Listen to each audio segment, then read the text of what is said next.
तर मंडळी गॅसचा अजिबात वापर न करता स्वीट डिश, बर्फी किंवा मिठाई म्हणा आपण ते बनवणार आहोत.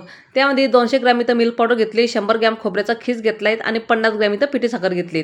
थोडंसं दूध घालून मिश्रण आपलं तयार करून घ्यायचं. आता 2 भाग डिवाईड करून घेते. एका भागामध्ये तुटी फुटी घालून घेतली आवडीची, दुसऱ्या भागामध्ये आपल्याला खाण्याचा रंग घालून घ्यायचा आहे.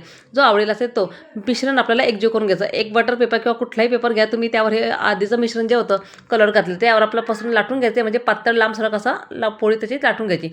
दुसऱ्या भागामध्ये आपण तुटी फुटी घातली होती त्याला असं व्हिडिओ दाखवते त्याप्रमाणे प्रेस करून घ्यायचं आणि रोलसुद्धा करून घ्यायचा. हे त्यावर ठेवून द्यायचं आणि हलगत असं फोल्ड करून रोल तयार करून घ्या. आपल्याला सणावाराची किंवा कोणत्याही कार्यक्रमाची वाट पाहत नाही मिठासाठी. जेव्हा आपलं म्हणून तेव्हा आपण हे बनवू शकतो. ते झटपट होते आणि काही मिनिटामध्येच आपली मिठाई इथं तयार होते. बाहेरून महागड्या मिठाई घेण्यापेक्षा घरीच बनवा आणि अगदी मनसोक्त खा. व्हिडिओ दाखवते तेव्हा आपण कट करून घ्यायचे. दिसायला पण सुंदर आणि काही मेळामध्ये सगळ्यांना आवडणारी अशी स्वीट डिश आहे.